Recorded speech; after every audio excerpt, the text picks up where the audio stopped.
Bonjour, je m'appelle Tina et je vais vous raconter mon histoire.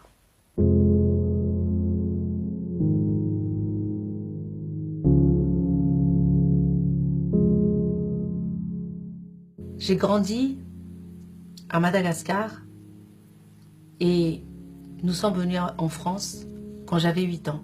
Je suis fille de pasteur et toute mon enfance, notre vie a été rythmée par les prières, par la vie de l'église et par les œuvres. Ma mère a toujours été très engagée dans l'œuvre de Dieu. Je la voyais servir beaucoup de monde sans m'en rendre compte qu'elle servait le Seigneur. Tous les soirs chez nous, il y avait les cellules de prière, il y avait des veillées de prière et nous étions toujours entourés de beaucoup de personnes de l'église. On n'avait pas vraiment notre place d'enfant vu que mes parents avaient tout le temps des enfants spirituels à la maison. Cela me rendait malade. Étant fille de pasteur, nous devions montrer une image très propre. On devait faire attention à nos faits et gestes.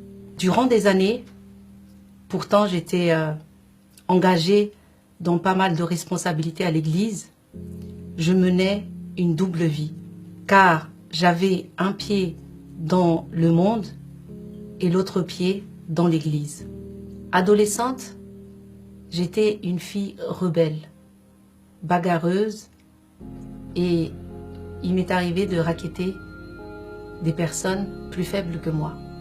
Il m'est arrivé d'aller au concert de Beyoncé le samedi soir et le lendemain matin, dimanche, être aux louanges ou à la danse. Je me disais chrétienne, mais en fait, j'étais complètement à côté d'une vie chrétienne.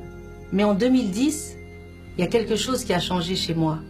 Il y avait un abandon un peu du monde et je commençais à m'intéresser petit à petit à ce qui était spirituel dans l'église. Et en 2014, mes parents ont ouvert 3 églises et ils ont fait une annonce à l'église en disant que si personne était intéressé pour suivre un enseignement pastoral, qu'il pouvait se lever. Et pour la première fois de ma vie, dans mon cœur, il y avait quelque chose qui avait changé, comme un appel. Je disais oui à l'intérieur de mon cœur, mais je n'ai pas osé me lever. Peu de temps après, je me suis engagée dans l'intercession à l'église. 1 an plus tard, en 2015, un dimanche comme un autre, j'ai reçu une puissance sur moi. J'avais chaud, j'étais brûlante. C'était quelque chose que je n'avais jamais senti.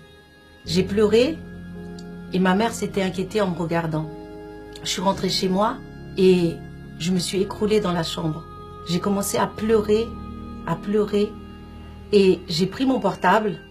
J'ai envoyé un message à tous mes contacts en leur disant « Jésus vous aime et moi aussi je vous aime ». Je suis restée dans un état surnaturel. J'ai vécu du surnaturel pendant 2 semaines. Dans des endroits à la maison où je lisais la Bible et je priais, les ampoules tombaient en panne. Un soir, j'ai fait un rêve, un songe, et je me suis retrouvée en haut d'un pont qui est pas très loin de chez moi. J'étais en haut de ce pont et autour de moi, tout avait brûlé. Il y avait des corps calcinés partout. Ça sentait l'odeur de la chair brûlée. Et parmi ces corps, je cherchais ma fille et je cherchais mon mari, mais je ne les trouvais pas. Je me suis réveillée, apeurée, j'étais en pleurs. À 8h30 du matin, ma petite sœur m'envoie un message, un verset, Apocalypse, verset 1, verset 17.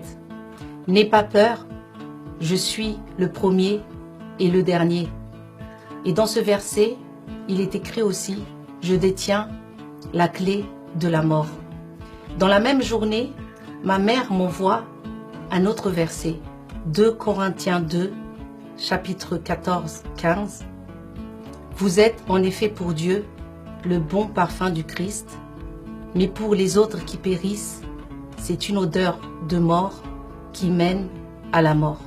Et un samedi, alors que je dormais, vers 5 heures du matin, pendant 20 minutes, j'ai été bercée dans un coton, comme un manteau qui m'entourait. Je sentais vraiment une protection sur moi. En me réveillant, je n'étais plus la même. Je suis partie voir mes parents. Quand je suis rentrée dans leur bureau, je leur ai dit « Papa, maman, je veux devenir pasteur ». Ma mère s'est mise à genoux devant moi et elle a commencé à pleurer. Elle m'a dit que c'était son rêve qu'un de ses enfants puisse devenir pasteur. Aujourd'hui, je sers le Seigneur et il m'est impossible de faire autrement. Je proclame l'évangile dans les métros de Paris. Je n'ai plus honte de l'évangile. Je me suis rendu compte que durant toutes ces années, je me disais chrétienne, mais je n'avais pas une vie de chrétienne.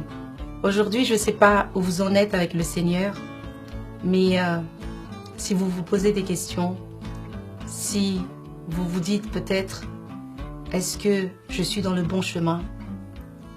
Vous pouvez me contacter et sinon vous pouvez prier au fond de vous, à l'intérieur de vous, pour savoir et pour que Dieu se révèle à vous. Sache que Dieu peut se révéler à toi. Jésus t'aime.